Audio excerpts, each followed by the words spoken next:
이렇게 수십 수백 개의 에피택시와 ALD층이 적층되어야 비로소 하나의 3D D램이 탄생하는 거죠.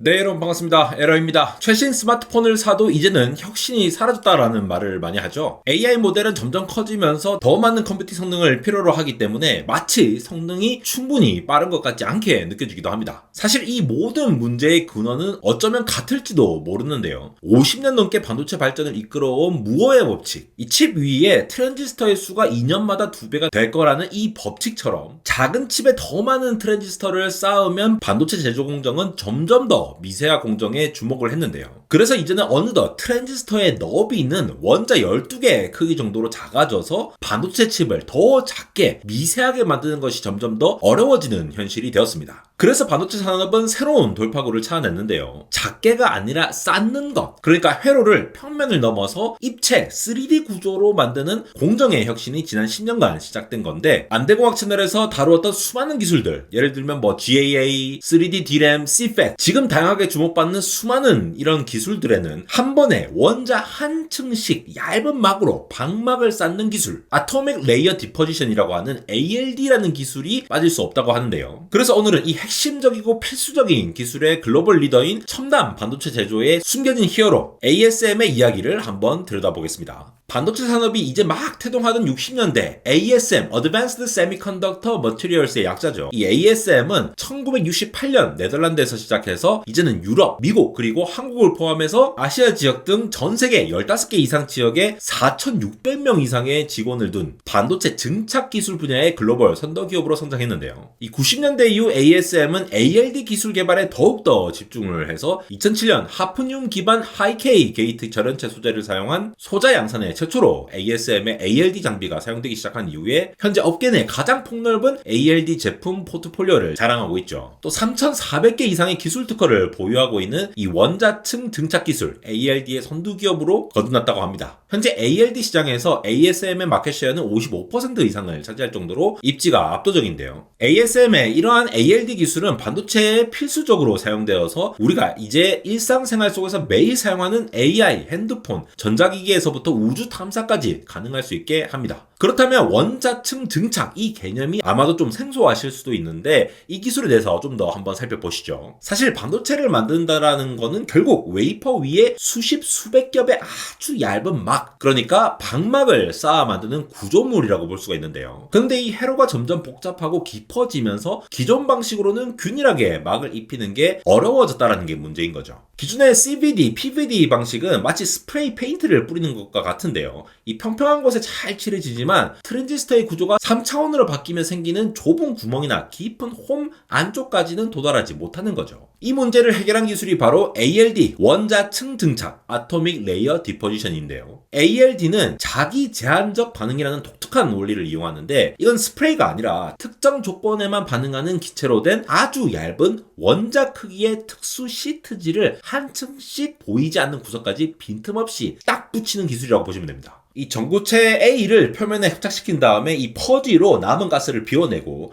전구체 B를 주입한 다음에 표면과 반응시키고 또 열이나 플라즈마를 반응해서 활성화시킨 다음에 마지막으로 잔여물을 제거를 합니다. 이 5단계를 반복을 하면은 원자 한 층씩 정확하고 균일한 방막이 만들어지거든요. 이 정밀도가 어느 정도냐면은 버즈 칼리파 같은 초고층 빌딩으로 가득 찬 도시 전체를 5mm 두께의 페인트로 코팅하는데 그 두께의 편차가 머리카락 굵기보다도 얇은 수준입니다. 엄청나죠. 아까 언급한 것처럼 ASM이 이 ALD 시장에서 55% 이상의 점유율을 차지하면서 글로벌 리더 자리를 차지하고 있습니다. 이 ASM의 또 다른 필살기는 바로 에피택시라고 부르는 건데요. ALD가 코팅 기술이라고 하면은 에피택시는 결정 성장 기술입니다. 웨이퍼라는 기존 결정 구조 위에다가 단결정층을 원자 단위로 성장시키는 건데요. 전자가 달리는 도로 자체를 잘 포장해서 결함이 없는 완벽한 고속도로로 시공하는 것과 같습니다. 이렇게 되면 반도체가 적은 전력으로도 최상의 성능을 얻을 수 있도록 하는 건데요. 마치 잘 포장된 도로에서 차가 더 적은 기름으로 막힘없이 달릴 수 있게 하는 것과 비슷합니다. 이런 에피택시 기술은 최상의 성능을 위한 초박형 고품질 트랜지스터 채널 형성에 필수적이죠. 그리고 ALD 기술 중에 또 주목받는 기술이 바로 PALD, 플라즈마 강화 원자층 증착 화학이라는 건데요. 말 그대로 플라즈마를 이용해서 화학 반응을 활성화시키는데 더 낮은 온도에서 정밀한 방막을 만들 수 있는 기술이죠. 로직이나 메모리용 차세대 반도체에는 첨단 소재가 필요한데요. 안타깝게도 이 첨단 소재들을 사용하려고 하는데 얘네들이 열에 취약합니다. 그런데 이 PALD 기술은 더 낮은 온도에서 방막을 형성할 수 있으니까 이러한 차세대 반도체에 필수적이라고 할 수가 있겠죠. 특히 뒤에서 좀 더 설명드리겠지만 더욱 복잡한 3D 구조 칩 제작에 활용되는 D램의 메탈 게이트와 게이트 올 어라운드 GAA, CFET, VNAND 구조에 바로 이 PALD 기술이 활용되고 있죠. 그리고 바로 ASM의 한국 오피스 ASM 코리아가 이 PALD 기술의 글로벌 허브 역할을 또 하고 있는데요. ASM의 PALD 기술이 바로 한국에서 개발되고 제품이 제작되는 겁니다. 여기서 개발 제조된 장비는 한국은 물론 여러분이 아시는 전 세계 유수의 반도체 기업으로 공급된다는 건데요. 이 ALD가 구체적으로 우리가 잘 알고 있는 그 무언가를 만들 때 쓰인다는 거죠. 이 반도체의 핵심인 트랜지스터는 전류를 켜고 끄는 전자 스위치죠. 하나의 칩 안에 수십억 개가 들어가는데 이 칩을 작게 만들기 위해서는 트랜지스터도 작아지다 보니까 전류가 새거나 제어가 어려워지는 문제가 생겼습니다. 이때 등장한 것이 바로 게이트 올 어라운드라는 구조죠. 기존의 핀팩 구조에서는 채널의 3면을 감싸는 반면에 이제 GAA 구조는 전류가 흐르는 채널을 사방에서 감싸도록 설계한 거죠. 그 덕분에 전력 효율은 좀 더 높아지고 누설 전류는 거의 사라집니다. 그런데 이 구조를 만들려면 정밀한 채널 성장과 균일한 코팅이 필요한데요. 이 결정성 있는 채널을 에피텍시 기술로 그 위에 균일한 절연막과 게이트를 입히는 것은 ALD 기술이 담당을 하는 거죠. GAA 다음 세대가 바로 Complementary FET, CFET인데요. N형과 P형 트랜지스터를 위아래로 쌓는 구조입니다. 이 공간 활용을 극대화해서 더 많은 회로를 담을 수 있는 건데요. 이런 구조는 원자 단위로 제어 가능한 ALD 없이는 구현이 불가능하죠. 메모리 분야의 진화도 마찬가지입니다. 3D NAND는 이미 100층 이상을 쌓고 있고 D램 역시 유사하게 수직 적층 구조를 도입하기 시작했습니다. 수많은 층별 깊고 좁은 구멍 벽면에 균일한 두께로 코팅해야 한다고 상상해 보면요. 1나노미터 두께의 페인트를 복잡한 구조물 구석구석까지 아주 균일하게 칠해야 하는 건데 바로 ALD는 이 수직 구조물 안쪽까지 완벽한 두께의 방막을 코팅할 수가 있습니다. 이렇게 수십 수백 개의 에피텍시와 ALD 층이 적층되어야 비로소 하나의 3D D램이 탄생하는 거죠. 결국 이러한 기술들이 합쳐져서 스마트폰, 노트북, 서버 내 CPU, GPU는 물론 D램과 같은 메모리까지 정말 현대 가장 하이엔드급 제품에 들어가는 반도체를 만드는 핵심이 되는데요. AI 서버, 자율주행, 클라우드, 헬스케어 모두 ALD와 에피텍시 기술로 만들어진 보이지 않는 인프라 위에서 돌아가는 것이죠. ASM이 한국에 첫 발을 디딘 건 1989년인데요. 이후에 30년 넘게 한국 반도체가 세계적으로 주목받고 발전해 나가는 길을 함께 해가며 성장을 해왔습니다. ASM 코리아는 일단 R&D만 하는 것이 아니라 제조, 영업 서비스 모든 역할을 통합해서 하는데 이렇게 세 부문이 모두 위치한 건 아시아에서는 한국 오피스가 유일하다고 하는데요. 또 앞서 말씀드린 플라즈마 원자층 증착 PALD 기술이 개발되고 생산되는 글로벌 허브 역할을 합니다. 이 한국 오피스는 단순한 공장이 아니라 원자 단위로 미래를 설계하는 실험실이기도 하고 전 세계 고객사와 함께 차세대 반도체 제조 기술을 개발하고 검증하는 중심 무대라고 볼 수가 있는데요. 그리고 지금 그 기술의 심장부가 우리나라 화성 동탄에 새롭게 자리를 잡았습니다. 올해 ASM은 동탄에 위치한 기존 사옥 옆에 새롭게 혁신 제조센터를 준공했는데요. 이 기존 사옥과 신사옥을 발판 삼아서 제조와 R&D 역량이 더욱 확대되어서 ASM의 성장에 더욱 박차를 가할 것으로 기대가 됩니다. 그래서 직접 ASM의 새로운 혁신 제조센터도 방문해 보았습니다. 먼저 ASM의 사옥은 R&D 센터와 혁신 제조센터 이 두 건물로 구성되어 있고 이 두 건물은 또 브릿지로 연결이 되어 있는데요. 새롭게 준공된 혁신 제조센터를 살펴보면 7,400제곱미터의 부지에 건축되어서 연 면적은 기존 사옥보다 1.5배 더 확장이 되었다고 하네요. 이 두 개의 첨단 제조 클린룸과 물류창고 시설을 갖춰서 생산 효율을 대폭 더 높일 계획이라고 합니다. 이 제조 역량이 3배 증가할 것으로 예상된다고 하니까 그만큼 ASM의 제조 역량 증대를 위한 핵심 거점 중 하나로 자리 잡으면서 증가하고 있는 글로벌 반도체 수요에 선제적으로 대응해서 업계 리더십을 더 공고히 하겠다는 의지를 여실히 보여주고 있는 것으로 보입니다. 직원분들이 근무하시는 오피스 공간을 살펴보면 이곳은 6층인데 전 직원들이 함께 모여서 타운홀 미팅을 진행할 수 있는 공간과 효율적으로 협업을 할 수 있는 크고 작은 많은 미팅룸 그리고 집중할 공간이 필요할 때를 위해 포커스룸 등 다양한 미팅룸이 준비되어 있고요. 또 이렇게 오피스와는 별개로 개별 폰부스가 있어서 임직원들이 편하게 지나갈 수 있는 환경이나 서로 대화하고 논의할 수 있는 곳이 곳곳에 있고 카페테리아도 또 너무 이쁘게 잘 되어 있어서 뭔가 나도 여기서 일하고 싶다는 생각이 들었습니다. 그리고 여기는 보시면 옥상에는 휴게 공간이 이렇게 쫙 펼쳐져 있고요. 또 5층에는 이거 빠질 수 없죠. 이렇게 또 운동을 할 수 있는 짐과 이 샤워 시설이 또 구비가 되어 있었거든요. 이 머신 기계들도 굉장히 좀 잘 돼 있어서 개인적으로는 굉장히 좀 마음에 들었고, 오피스 내 개별 책상들도 다 이렇게 높낮이 조절이 전동으로 되고 있어서 요즘 회사들은 다 이런가요? 너무나도 다 이 시설이 좋아가지고 사실 좀 부러웠습니다. 이렇게 화성에 대규모 투자를 하면서 새로운 사업을 만들게 된 것은 큰 의미가 있는데요. 우리나라에는 세계에서 가장 만들기 어려우면서도 최첨단의 가장 뛰어난 반도체를 만드는 제조기업들이 정말 많죠. 차세대 기술 개발은 장비사와 제조사가 한 팀처럼 움직여야만 성공할 수 있다는 걸 잘 아실 텐데요. ASM의 최첨단 장비를 국내 글로벌 유수의 반도체 제조사들이 즉시 테스트하고 피드백을 주면 ASM은 이를 반영해서 장비를 완성해 나가고, 또 생산 효율이 올라간 만큼 국내외 고객의 니즈와 글로벌 반도체 수요 흐름에 따라 아주 유동적으로 대응할 수 있는 역량이 한층 더 향상된 것이죠. 이 강력한 협력의 시너지가 바로 한국을 차세대 PALD 기술의 글로벌 허브로 만든 가장 큰 이유 중 하나라고도 볼 수 있는데요. 또 한국, 특히 화성 동탄 지역에 또 유능한 반도체 인력이 풍부한 만큼 지역 인재들과 함께 성장하기에 더할 나위도 없고, 그만큼 한국 내 채용도 적극적으로 진행되고 있다고 합니다. 이렇게 신사업을 통해서 ASM은 우리나라 그리고 글로벌에서의 성장을 위한 기틀을 다시 한번 든든히 마련한 것인데요. 특히 2025년이 한국에서의 공식 설립 30주년을 맞이하는 해이기 때문에 신사업 설립이 더 의미가 깊다고 합니다. 결국 한층 더 전반적인 역량을 강화하게 된 ASM의 한국 오피스는 생산과 연구개발을 통해서 미래 기술을 실현해 나가는 혁신의 중심지라고 볼 수가 있는데요. 최근에 AI 인프라 구축과 관련해서 반도체 기술에 대한 주도권 경쟁이 뜨거워지고 있는데, 한국도 세계 최고 수준의 반도체 제조사와 핵심 장비 기술이 한자리에 모여서 협력함으로써 개발 속도와 효율이 이전보다 훨씬 빨라졌습니다. 그 중심에서 이렇게 원자 한 층 한 층을 새기는 기술을 가진 기업 ASM이라는 기업이 한국과 글로벌 반도체 산업에 어떻게 동력을 불어넣으면서 더욱 성장하게 될지가 기대가 되는데, ASM과 함께 앞으로도 우리나라 반도체 혁신이 잘 일어나가길 빌어봅니다. 지금까지 안배공학 에러였습니다.